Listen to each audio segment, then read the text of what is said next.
Tonight on Reporting Scotland, a divided United Kingdom. Scotland votes to stay in the EU as the UK decides to leave. The First Minister says that makes a second independence referendum highly likely. It is a significant and material change in circumstances, and it is therefore a statement of the obvious that the option of a second referendum must be on the table, and it is on the table. We'll be speaking live to the Deputy First Minister, John Swinney. Also on the programme, we analyse the impact of the decision on Scotland's business and its trade with the EU. To be honest, I was a bit anxious because it's kind of bringing a bit of insecurity to the future. We hear the views of people who've come to study and work here from other parts of Europe. And as presidential hopeful Donald Trump arrives at Turnberry to reopen his golf resort, he tells us what he thinks about Brexit.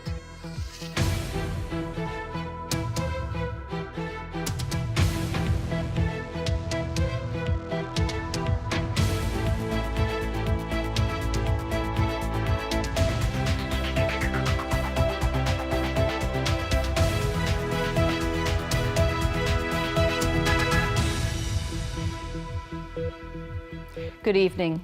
The First Minister says a second independence referendum is now highly likely, despite Scottish voters polling 62% in favour of remaining in the EU. UK-wide people voted 52% in favour of leaving. The Scottish Government is beginning to draw up legislation allowing another independence referendum. Nicola Sturgeon says Scotland faces the prospect of being taken out of the EU against its will, and she described that as democratically unacceptable. Here's our political editor, Brian Taylor. And so Britain heads out of the European Union and Scotland heads into a constitutional quagmire. We must now prepare for a negotiation with the European Union.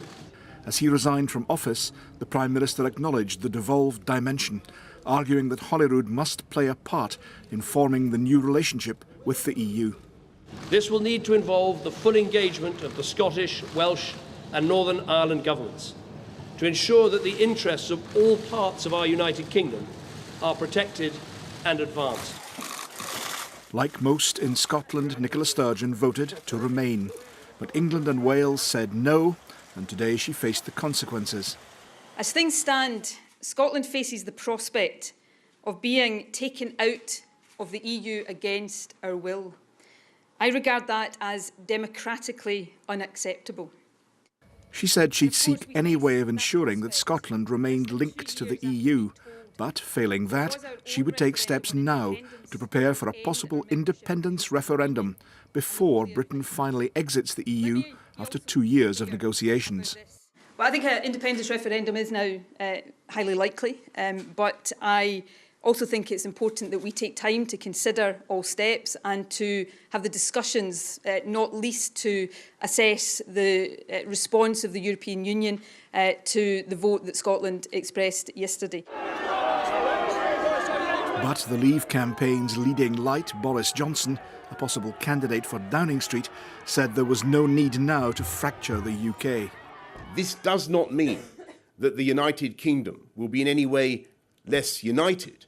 And UKIP's Scottish leader ridiculed talk of a further independence vote. Whatever nonsense Nicola's coming out with, all this nonsense of another referendum, another never-endum, she's talking through her hat. But what will it mean in practice? At the Royal Highland show today, concern over farm subsidies, although self-evidently no details yet. But still, division over the decision. We won the war, so why do they have to tell us what to do? Gutted, totally gutted, just 2-3 years more of uncertainty and just could do without it, to be honest. Just want to get on. I was quite shocked when I heard the news, but that's it. We just need to get on with it. 3/4 of voters in Edinburgh chose Remain. Glasgow voted Remain. Every Scottish area voted Remain. Clear, certain. But only London and Northern Ireland followed suit. Wales and large swathes of England voted to leave. Result in Scotland, deep, deep uncertainty and disquiet. So are the circumstances right for another independence referendum? Our political correspondent Glenn Campbell takes a look at some of the issues. It's less than 2 years since the last vote on Scottish independence, which some on the yes side said was a once-in-a-generation event. But Nicola Sturgeon thinks a referendum rerun may be the best way to keep Scotland in the EU. First Minister, if not an independence referendum, what other options are available to you? Well, I think an independence referendum is now highly likely. IndyRef 2 is opposed by her political rivals.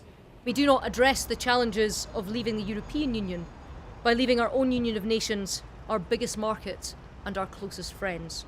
But the independence-supporting Greens may be prepared to offer support.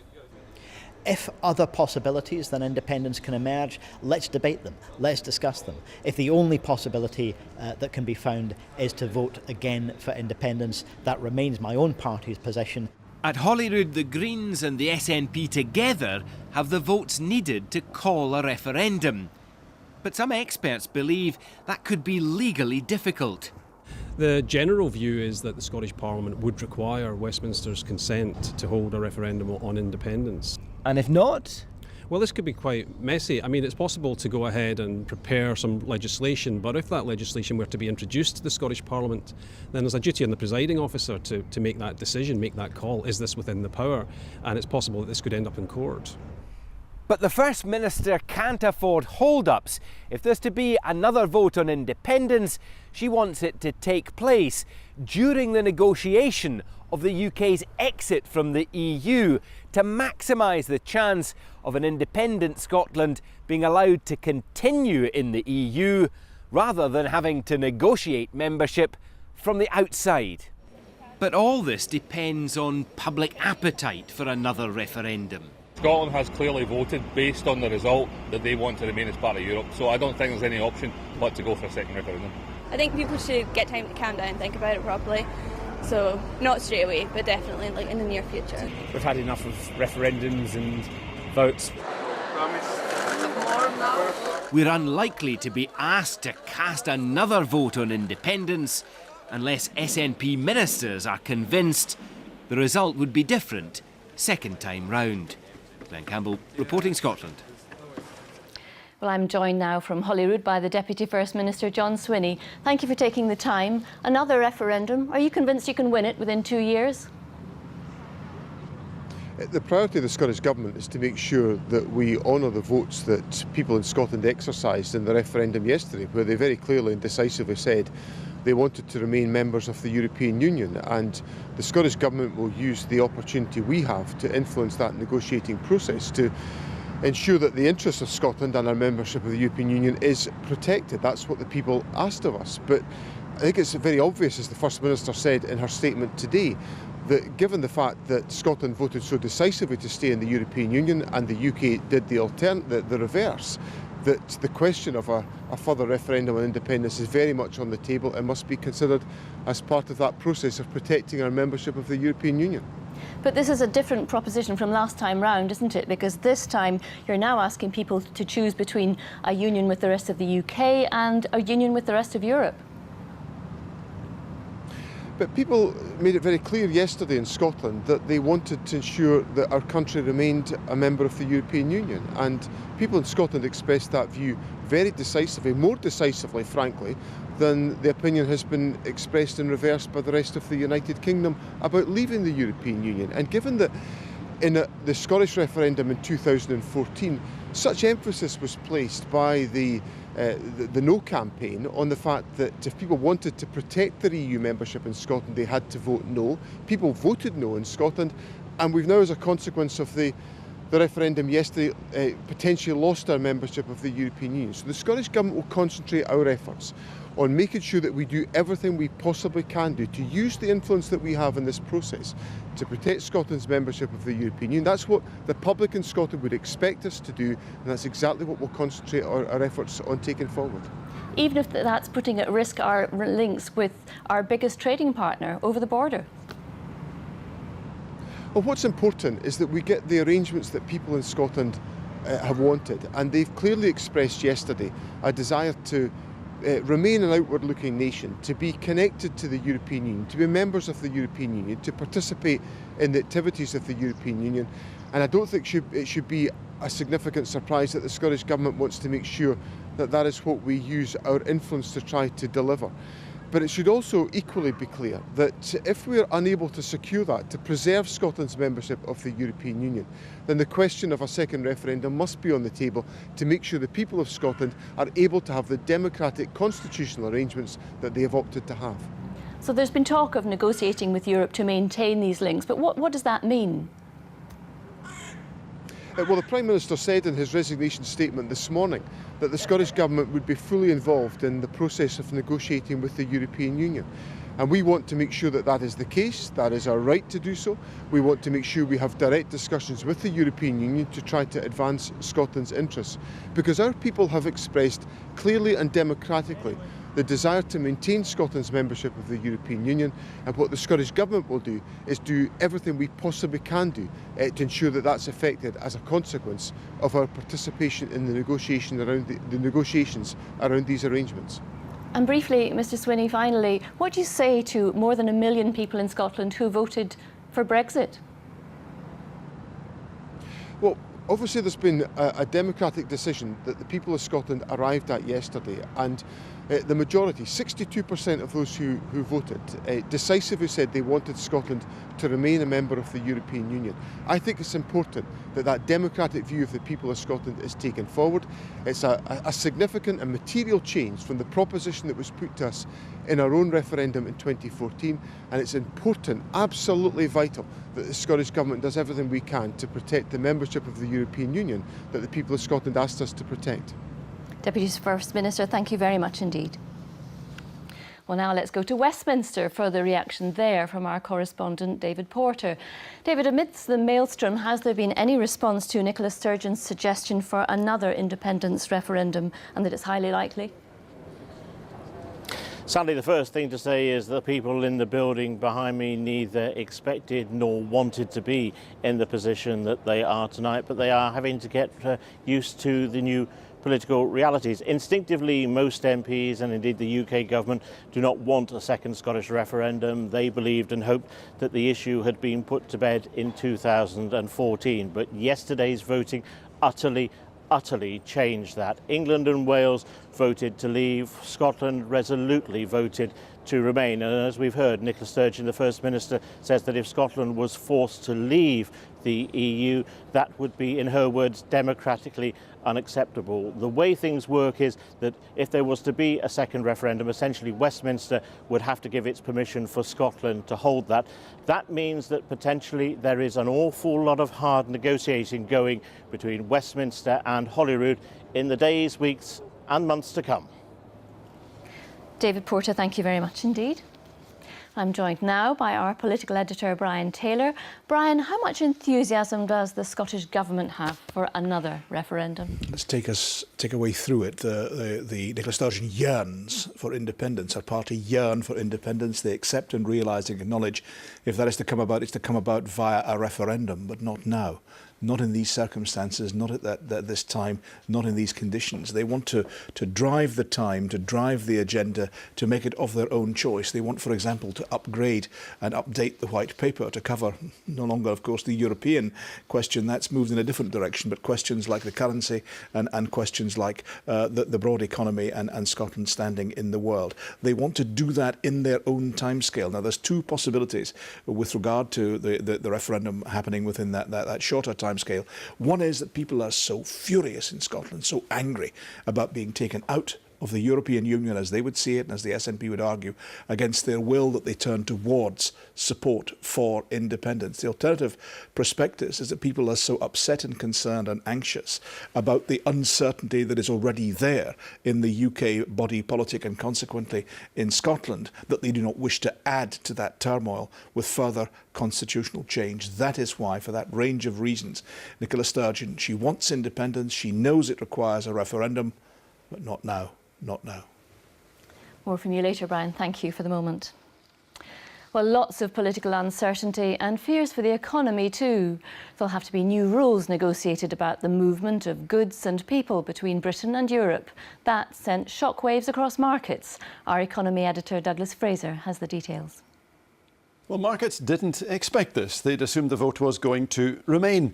This morning, as you can see here, this index of leading shares plunged and then recovered to end the day 7% down. London's not the only one. Stocks were down across Europe, Asia, America, and markets closer to home were affected. It was almost business as usual in Glasgow today. £3 bananas for £1 money. And that's the same message from many big businesses in Scotland. These firms wanted to remain in the European Union, but today said they respect the voters' decision and they'll have to adapt. The world's stock markets were shocked and stunned. The Bank of England is taking all necessary steps to support stability. Business wants to hear that from governments too. The next step for Scottish business is, first of all, to calm things down. Yes, we have an environment that's uncertain right now, but it's business as usual in terms of our products, services and people moving around Europe. And the next priority must be for the UK government to responsibly and timely manage an exit from the UK and from the European marketplace. In this market, many were asking traders if prices would go up. The pound was at its lowest point in 3 decades. That pushes up the price of an imported car or foreign holiday. An American visit just got 10% more costly. Scotland's biggest export, whisky, could be helped by lower prices overseas, but distillers have bigger concerns. We used to benefit from free trade agreements that the EU has. Our future benefit from those is not clear. Access to the single market in future will not be clear. So what we need is this uncertainty to be dealt with as quickly as possible. Offshore energy has plenty problems already. More turmoil won't help. It's a global industry. It's very involved globally. The investors are global. I don't think it'll have a big impact on oil and gas. I have a lot more concern about the impact it might have on the medium term of the UK economy. And that's where decisions in other areas are going to be incredibly important to get the best deal we possibly can. Well, apart from the pound's fall, other change won't be immediate. It's more likely to come when firms face decisions on investment and jobs. And while many of these concerns affect business throughout Britain, those in Scotland have the added uncertainty that another independence referendum could be on the way. In her address this morning, the First Minister reassured EU citizens that they remain welcome and valued in Scotland. But for the thousands of EU nationals working and studying here, the result means uncertainty and raises questions about how Europe views Scotland. Our political correspondent Lucy Adams reports. Cafe culture, one of the many things the UK has borrowed from the continent. With 173,000 EU nationals currently living in Scotland, the referendum result has far wider ramifications and raises concerns and questions for them, but also for Scotland's position overall in Europe. There's a clear message that's sent out that we don't want immigrants here, and it might be that, we want certain immigrants here, but I think students will take that to feel, the UK doesn't want people to go there. I don't know the consequence. For me, it's like jumping in the dark. So there is no a clear plan about how things are going to be managed. I think mainly people see it as a way, kind of as a rejection, unfortunately, at least from my friends, from what I've observed. To me personally not, but Scotland, because the majority voted Remain, this is why I think people see Scotland in a very kind of positive way and still see it as a very welcoming place for studying and for living. For those jetting off to foreign climes, the result raises questions, not just about the cost of foreign currency, visas and holidays, but about how Scots are welcomed by the rest of Europe. You might need a visa to get into certain countries. There might be walls put up to get into certain countries. I'm more worried about the impact on us here in Scotland and in the UK, people not being able to travel here to the UK to work and live. We managed beforehand, we can manage now. Sure we will. Yes. Change a lot of things, so I don't think it'll change the holidays, yeah. Our favourite imports continue, but freedom of movement, free university study for EU students and the ability for EU nationals and Scots to work in any of the EU's 27 countries could all change. Not today or tomorrow, but another 2 years down the line. Lucy Adams, reporting Scotland, Glasgow. The billionaire businessman Donald Trump has voiced his support for Britain's decision to leave the European Union. He was speaking at the opening of Trump Turnberry, his golf resort on the Ayrshire coast. From there, our business correspondent David Henderson reports. Donald Trump touching down at Turnberry and flying into a political storm as Britain votes to sever ties with the European Union. I think it's a great thing. It's a great thing. Are you worried about it? It's going to be great. No, I think it's a great in terms of foreign policy? I think it's a fantastic thing. The billionaire businessman brought all his usual razzmatazz to open the golf resort he spent millions to improve and named after himself. But amid the media scrum, security was tight for Trump the politician. As presidential candidate, he spelled out controversial, sometimes hard-line views, like a blanket ban on Muslims entering America. And those guards soon had a job to do, as this protester gate-crashed the party, in his hands a set of golf balls, emblazoned with a swastika. Donald Trump has made a habit of taking the world's media to his golf courses as he tries to become American president. But his timing, arriving here today, is hugely significant.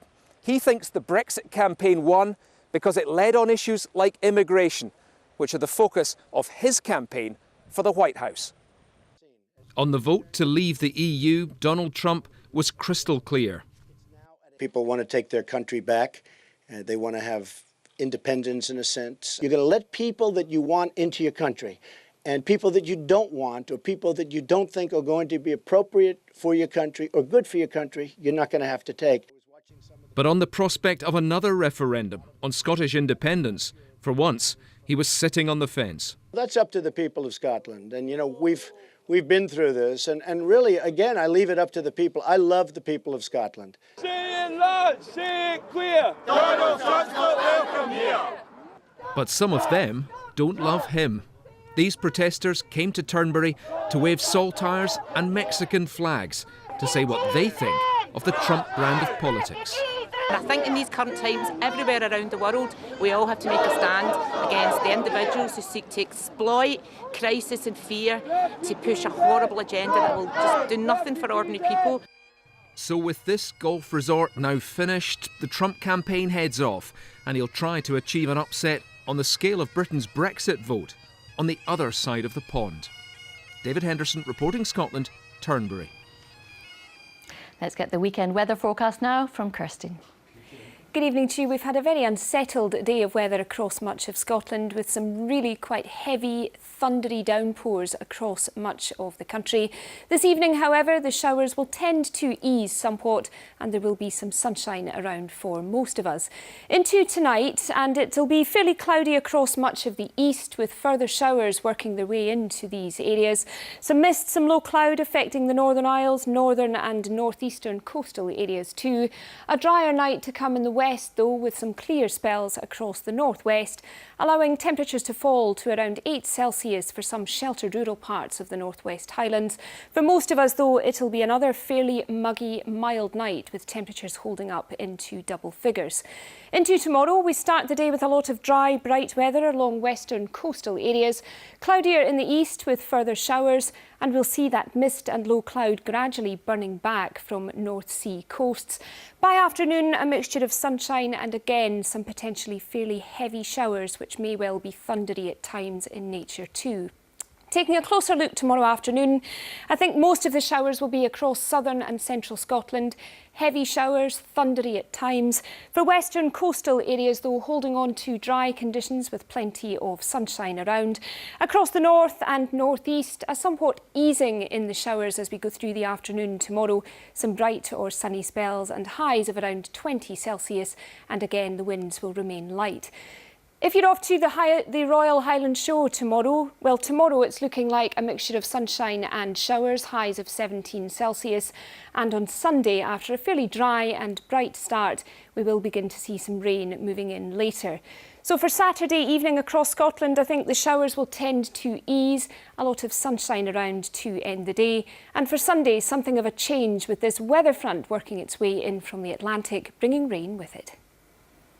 On this momentous day, let's get one final thought from our political editor, Brian Taylor. Brian, is there any way of explaining the difference in votes between England and Scotland? I think a lot of it is to do with identity. Scotland, of course, has a very unsettled view as to her constitutional future, but the identity, the sense of being Scottish is relatively settled. I think south of the border is a contrast from that. The good and sensible people of England, I think, are concerned on three fronts. First of all, they wonder what the Scots are up to. Secondly, they are concerned, very concerned about immigration, and that came through very strongly during this referendum. And thirdly, they are concerned about the European Union. Whereas in Scotland, perhaps it is seen as an integral part of that Scottish identity. In England, it is not. It is seen as something that overwhelms and overweenes that sense of identity. And I think that difference is what is driving the change. Of course, it's about the preponderance. There are opinions both sides of the border where some are supportive of the EU and others are not. But in terms of the preponderance opinion, I think that querulous sense of English identity is driving the difference. Brian, thank you very much for that. Now, a reminder of tonight's main news. The First Minister says a second independence referendum is now highly likely. Despite Scottish voters polling 62% in favour of remaining in the EU, UK-wide people voted 52% in favour of leaving. Nicola Sturgeon says Scotland faces the prospect of being taken out of the EU against its will. There have been scenes of jubilation among the Leave campaign alongside calls for calm before the complicated process begins to disentangle the UK from the EU.